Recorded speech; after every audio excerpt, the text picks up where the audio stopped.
Welcome to another episode of Beyond Four Walls, and today I welcome Shelley Jacobs, the Director of MLM Limited, a seasoned business psychologist, IRPM Wellbeing Working Group member, cognitive behavioural coach, psychometrician, is that how you say it, Shelley? And a passionate artist. Shelley's journey with MLM began in 2003, making her the original employee and with the driving force behind the company's growth. Currently overseeing both operational and strategic aspects, she brings a wealth of expertise to MLM. And as a business psychologist, Shelley conducts psychometric testing using the NEO PI3 personality inventory and delivers impactful resilience and leadership training courses for ARMA. And her role extends beyond the corporate realm as she is a sought-after public speaker, delivering keynotes and webinars on diverse topics, notably well-being in the property management industry. And outside of the office, Shelley finds solace in artistic pursuits. One of the projects of hers was capturing street signs across the UK, a lifelong endeavour initiated during her MA in Fine Art in 2005. I hope I said all of that right, Shelley. You did very well. Well done. Excellent. So welcome. Thank you for being here. Thank you for having me. So if we can just start with, how did your journey with MLM begin? How long have we got? So really, if I just do a whistle stop tour prior to that, I did my degree in fine art. I studied painting.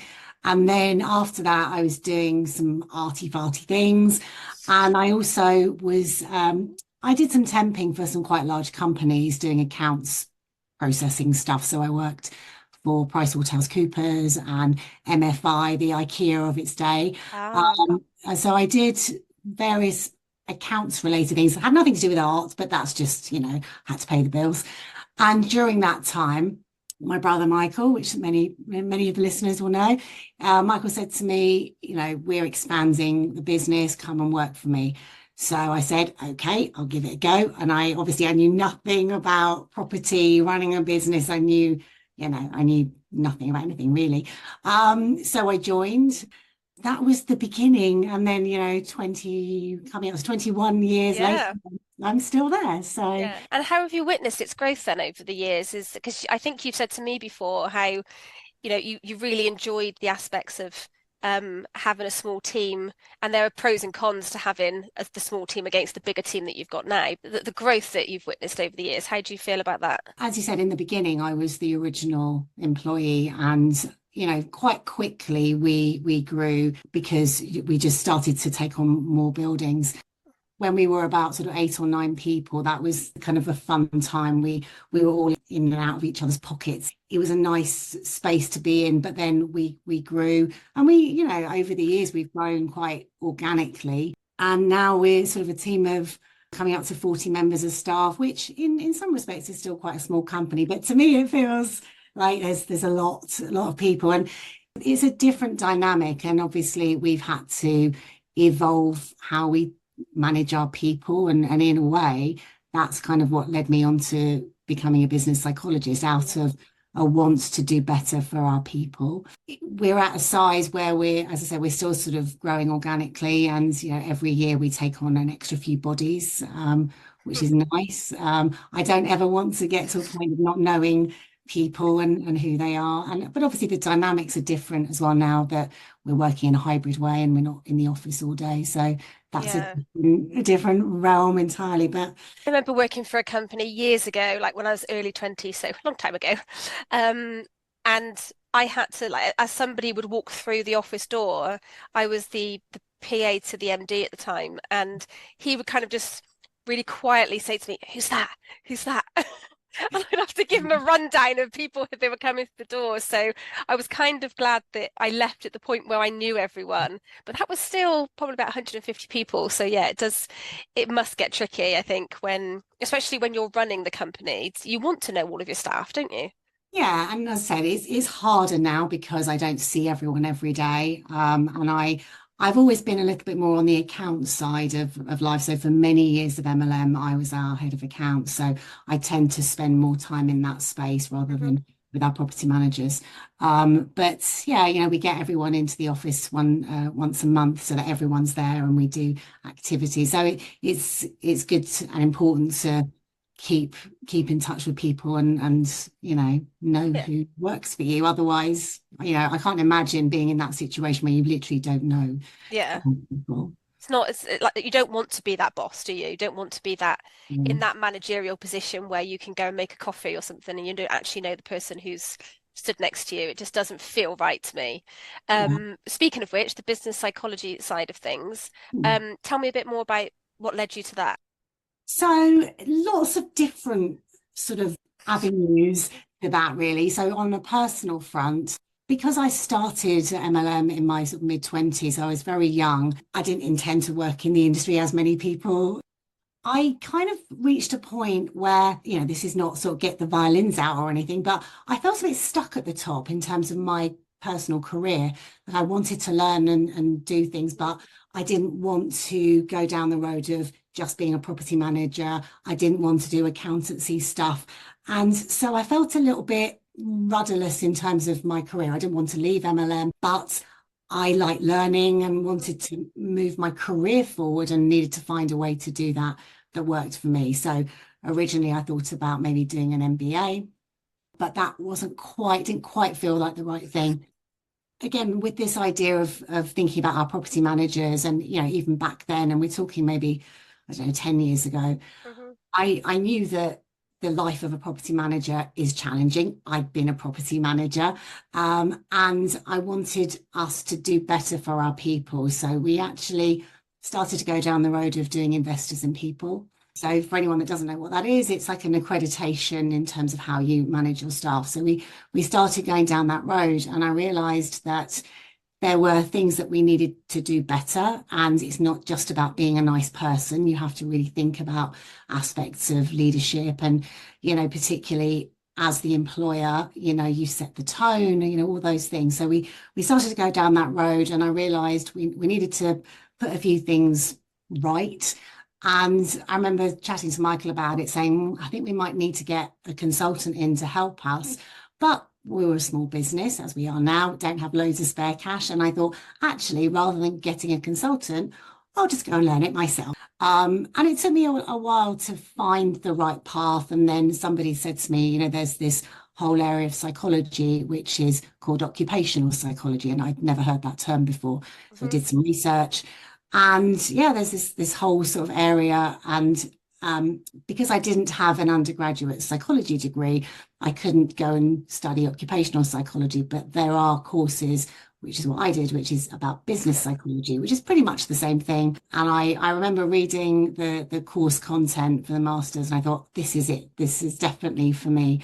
That was that, really. I did the course. I did it part-time over 2 years whilst running MLM. So that was quite a stressful period. I am a little sponge and I love learning. So for me, just sitting in a room being taught stuff just felt so luxurious.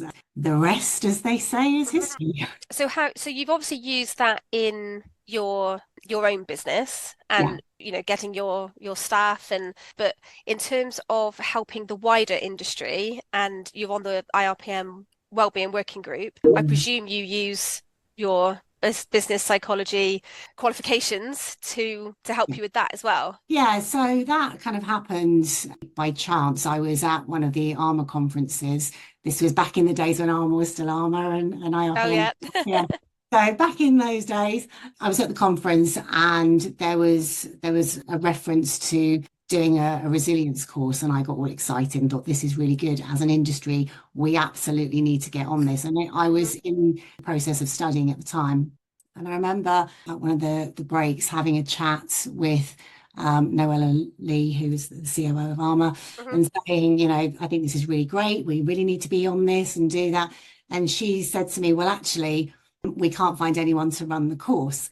Now, what I should have said in that moment was, well, I'd love to do it. But actually, I didn't quite have the confidence to say that in that moment. But what I said to her was, well, I'm studying business psychology. I'm sure I can find somebody who can help. So she sent me over some stuff. And I wrote back to her saying, thanks, I'll see if I can find someone. And then I put, I'd love to do this, but unfortunately I'm studying at the moment. And she then very kindly wrote back saying, Shelley, we'd love you to do it. When do you finish studying? And I said, I've got another year. Hmm. And she said, well, we'll wait for you. So that was, Oh, Noella. So that's how that started. And then obviously that kind of mushroomed. So I started off teaching resilience and leadership courses, and then that progressed. I now do a time management course as well. And I started to write articles, get invited to talk at conferences, and that's kind of how that sort of started and played out. mm, And I feel like every year there's sort of other things that I'm doing around well-being, and it's been quite fun and very sort of professionally rewarding thing to be able to help a whole industry keeping up well-being. At times it feels like quite a Herculean task yes. because, as you know, as an industry, we sometimes can be a little bit backwards in comparison to other industries, and Mhm. so it's quite a good thing to see that people are taking wellbeing a lot more seriously. And within the wellbeing working group for TPI, we're vamping that up as well. So we're publishing a lot more articles, doing more webinars, and that sort of thing. Yeah, definitely. And I think, when we had the privilege of speaking together, I should say I had the privilege of speaking with you at the Oh, vice at the versa. London regionals last year. And we had some really amazing feedback from that. Like people coming up to us afterwards and everything. And I think that was really great. But have you ever faced any negativity? I've had a few people question things that I've been discussing. Hmm. Um, and, most of the things I talk about are from my own personal Of experiences course. and academic knowledge. So, I'm very happy to debate topics and explain why I'm talking about certain things. For example, on my leadership course, I talk about different generational attitudes to work. Of course, I'm stereotyping people, which, that's what happens when you have a large group of people. You have a tendency for people to behave in a particular way.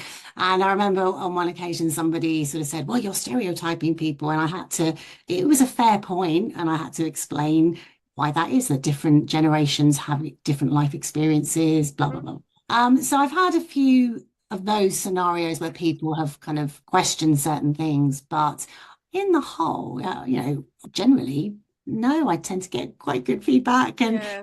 I'm very happy to receive feedback. I love feedback, even if it is negative, because it means that I can then do something better, and that's obviously what I want to do. It's never my intention to annoy anyone or upset people, but sometimes Yeah. I talk about sensitive things, which can have reactions. So Yeah, and I think it's very much the case of it's not necessarily people attacking you or I, or because what we're saying is we're trying to help and people can see that we're trying to help, and in you especially. I think sometimes you just can't see that light at the end of the tunnel, and whatever somebody says will be, you don't know what it's like. You're not in this job with this boss, with this person, with this client. And I so get it. I so get that it's so easy for somebody to say, just go for a walk, just drink some water, it'll be fine. When actually there's so much more to it. And I think more time needs to be given to the well-being side of things as well, because actually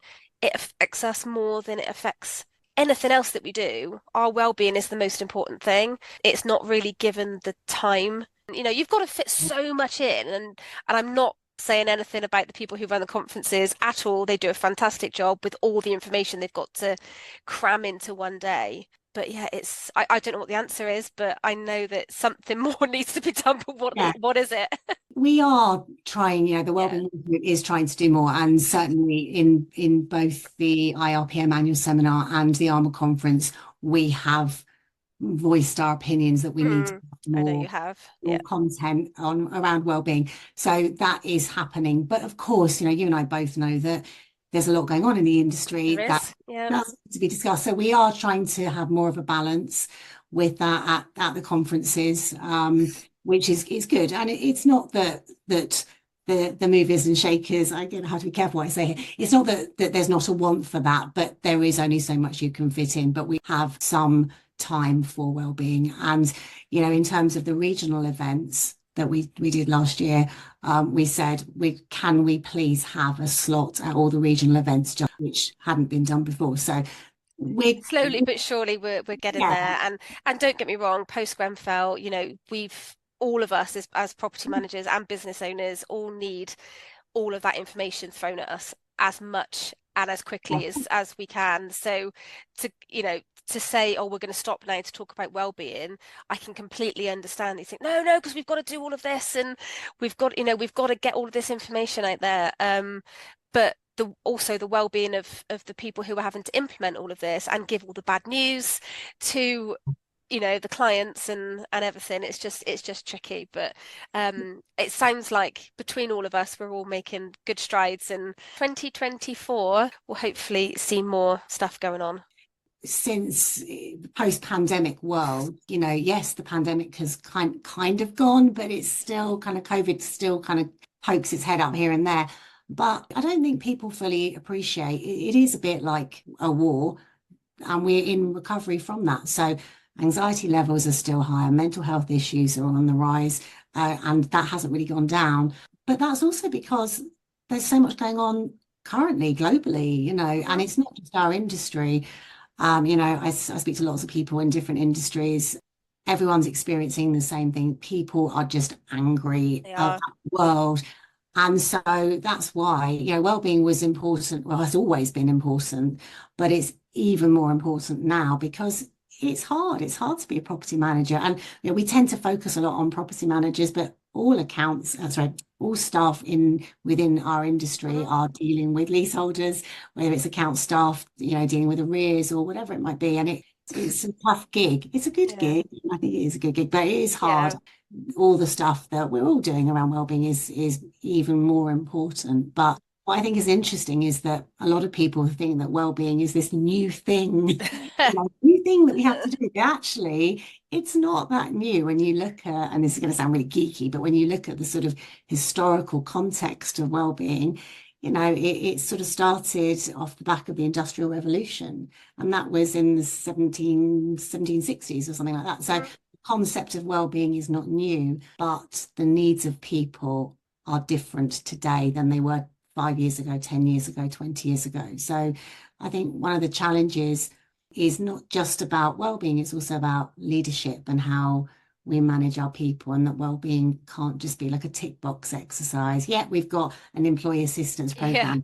We've got gym membership, tick, right, we don't need to do anything else, we're sorted. To be an ongoing process. And one of the things that we've done very recently is to run an employer wellbeing survey. So every year, IRPM and now TPI do an employee survey. We've just done an employer one. So we're looking at how our employers are thinking about wellbeing, so that we can actually then steer what we're doing to support businesses to support their people better. So there's lots of things behind the scenes that we're going to roll out. There are things happening that we talk about.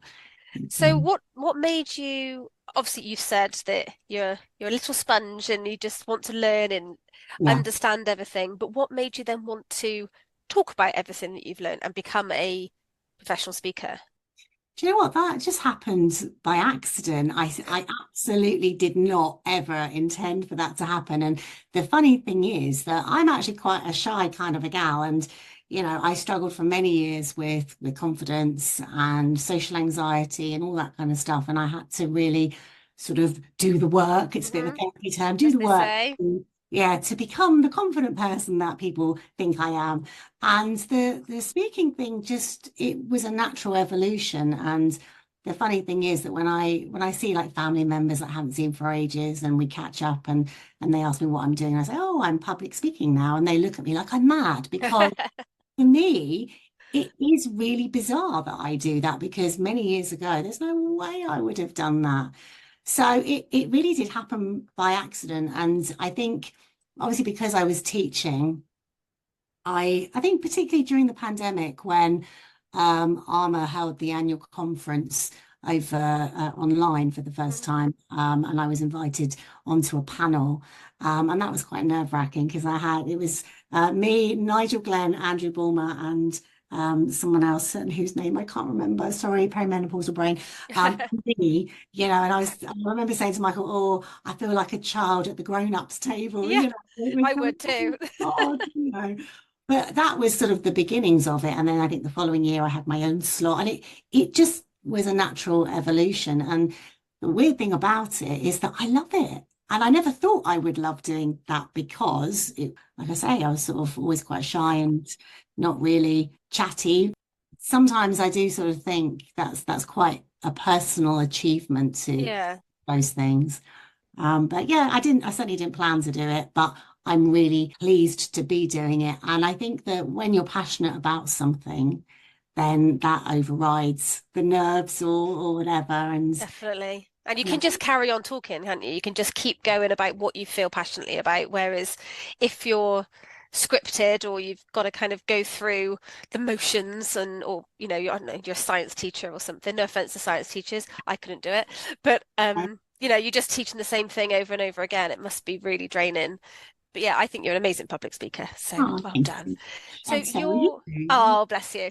Your artistic endeavors, shall we say? Yeah. So obviously that's what you studied at uni, but how do you balance your professional life and your TPI life and your and your public speaking life, or professional speaking life, I should say, with your artistic stuff?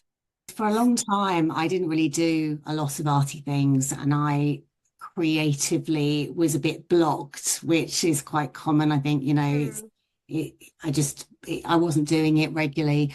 And then during the pandemic, as is the case for many people, I had to really rethink out what do I love doing, what brings me joy, what makes me happy. And, I learnt that you can't just expect to be happy, you have to actively do things that make you feel good.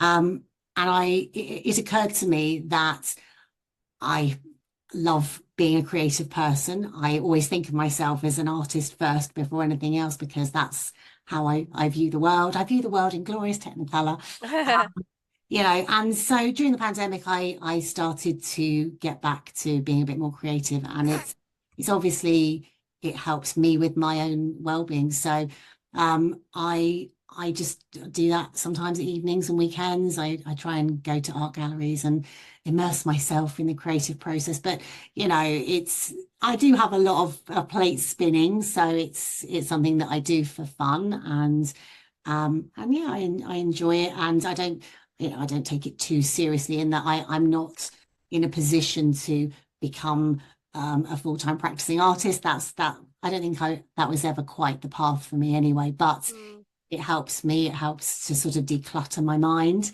yeah. A lot And of it things going on. distresses you. It sounds like it Yeah. distresses you. And it's that thing, isn't it, that you found that helps you. And that kind of leads on to something that I was going to ask you about balance and balancing your professional success, with your personal life, but also getting in that artistic side of yourself. And I say you were a bit blocked for a while, but were you blocked, do you think, because you were just so busy at work? Or do you think it was a case of, I mean, you don't have to tell me if it's really personal, obviously, but what advice would you give, I suppose, to anybody who's just thinking, well, I don't have time to, I used to love swimming, but I don't have time to do that anymore. And, or I used to love, I don't know, walking the dog, but it just gets a run around the field and that's it now. And, how would you give advice on that? Yeah, I think it is a personal commitment to doing the things that are good for you and, as I said, that make you happy. We tend to imagine that happiness is just,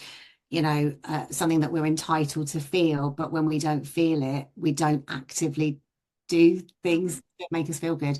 An example of that is I was having a chat to one of my colleagues, and he was sort of saying, oh, I'm feeling a bit stuck in a rut. And I said to him, what did you love doing as a child or as a younger person? And he said, oh, I used to love doing like excitement type things, like going on roller coasters and jumping out of planes. And I said to him, well, when was the last time you did that? And he said, not for years.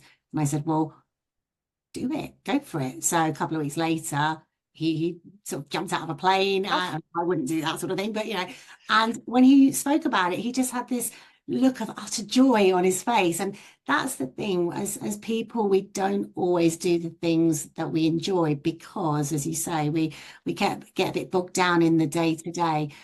So I do think that it is about investing, and I use that word a lot, investing time in the things that make you feel good, because if we do those things, we get happiness chemicals going off in our brain that makes us feel good and then motivates us to do other things. And the other thing is also, I'm going to put my psychologist hat on for a Go moment. for it. And, when we think about motivation, there are three components of motivation. There's autonomy, mastery, and purpose. And if we don't have those things in our lives, then we're going to lack motivation. And if we lack motivation, then it's going to be harder to do the things that we might want to do. And for me personally, I went through a phase. I was depressed. I didn't feel like I had autonomy. I definitely didn't feel like I had mastery, and I definitely didn't have a sense of purpose. And I had to work hard on those areas. And that was also part of my journey into studying business psychology. It gave me a sense of purpose. And now that's a very strong sense of purpose, which makes me feel good and motivates me to do other things. And that also ticked my mastery box as well. So Of I think course. that we have to have a commitment to doing the things that make us feel good and don't just expect to be happy just for shits and giggles. Do you know what I mean? Yeah. It's important to have, as you said, that balance. But in terms of my life, yeah, I have a hectic work life, but I do things that I love. And that's the other thing. It's, if you do things that you love, then you're not having to exert as much energy to do those things. Whereas if you do something that you don't love, you have to exert more energy, you're more exhausted, and so that cycle. Yeah. You've got to keep pushing So, yourself out of bed every day because, yeah, you have to, but you don't want to. And whereas, I wouldn't say I jumped out of bed for a long time, but you know what I mean. You know what I mean? It's yeah, just you kind of just want to get up and start the day. Whereas it's like, oh, I'm not really sure if I want to today. And then you start getting these symptoms. Well, I do anyway. I start getting these. Oh, I've got a bit of a headache and I don't feel very well. And because you know that you've got to go and do something that you don't really want to do, and then you start feeling a bit poorly about it. And it's just all these yeah. different symptoms that come in, which is crazy. But And I think also as humans, we tend to have the word should in our head a lot. yeah, Should, I should do the washing up. I should, do this. I should do that.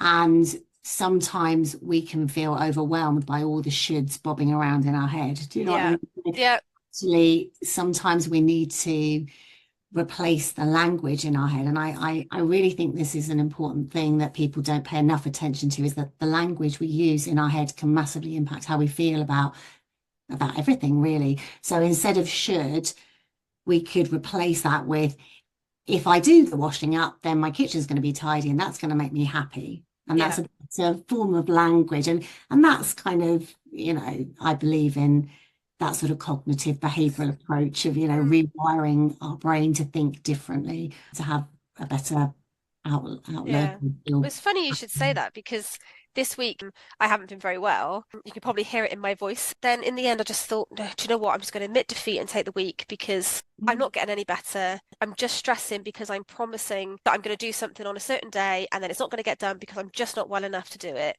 In the end, just admit defeat and thought, I'm just going to go back to work. And if I can do stuff, then great. But if not, then I just can't do it. And actually, I started to feel better because I didn't put that pressure on myself. But Yeah, definitely. Yeah. could you share a memorable moment or achievement in your career, do you think, that stands out specifically to you? There's so many things, but nothing is coming into my brain. I guess, as I said, it's a public speaking part Mm, of what I do. For me, that's a quite a significant personal achievement. So when I started doing that, and even when I was studying business psychology, I had to go to a psychology conference and present some academic research. And that was quite nerve-wracking because I was in a room full of psychologists. But I got up on a big stage, and did that, and that stands out. And so, yeah, I think for me, the sort of, I mean, this is going to sound a bit corny, but the sort of personal journey to be able to do things and be a more confident person, that in a broad, it's not a specific story, but that's something that's, I think without having gone through that process, I wouldn't be doing the things that I'm doing now. Going back to your street sign project that you did, Yes. are you still, is that something that you still do? If you see a funky street sign or something, you still... Yeah, but it's a little bit more sort of specific. So when I started the project, it was 2005 when I was doing my master's in fine art. And there are about 300 street signs in the UK called Shelley. There are many of them because of the poets, I presume. And when I did my master's, I can't remember how many I did, but my lifelong ambition is to complete that project. So every year I'll go to an area of the UK and purposefully go to take photos. So I think it was last year I went up to Scotland with my dad. We did a bit of a road trip and we went there just to take photos and obviously see the beautiful scenery and Of all that. course. So yeah, I've got about 30 or 40 still to do, and then it will be complete. And then that's my opus. Wonder if there's any Jodie signs anywhere. Probably not. Doesn't sound very exciting. Yeah. Well, there might be some phrases, particularly in Scotland. Well, probably in Scotland. There's Fraser Island in Australia, so I could always go Yeah. there. That sounds quite nice. But as we finish off, as a director overseeing everything really at MLM, what future goals do you have, not just for MLM, but for yourself as well? Well, in terms of MLM, we're growing at a nice pace, and as I mentioned, for many years I was heavily involved in our accounts department, which was a role that I didn't love because I'm not an accountant. We then got in an accountant, lovely Mark, who deals with all of that, so I don't have to talk about debits and credits. Yeah. So my role evolved into more operations, and my day-to-day job is overseeing everything and working with projects. So as we're evolving, the projects are different. So more of that. And on the wellbeing side, yeah, just more really. I keep threatening to put more content on social media, but I will. I know that that's something I should be doing because there's just a lot to talk about, and I know it will be helpful. So that's something I want to do. And yeah, just more on the wellbeing side, and really, I'd like to support businesses a little bit more with their well-being. So that's something I do occasionally do. Companies approach me and say, can you come and help us and run some leadership programs or whatever?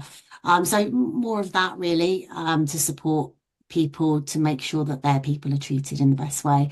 Well, thank you so much for taking the time today. I really appreciate it. How can people find you if they want to? I am on LinkedIn. I'm on Instagram, although, as I said, I'm not the most prolific poster, but that is my goal for this year. And yeah, all that people can email me if they want to talk to me about anything. I'm very happy to chat to people and to provide support. Well, I'll put your details in the show notes anyway. And the same for me. I'll put all my details in the show notes so anyone can find both of us if they want to. And thank you so much for your time, Shelley. I really appreciate it. Thank you for having me.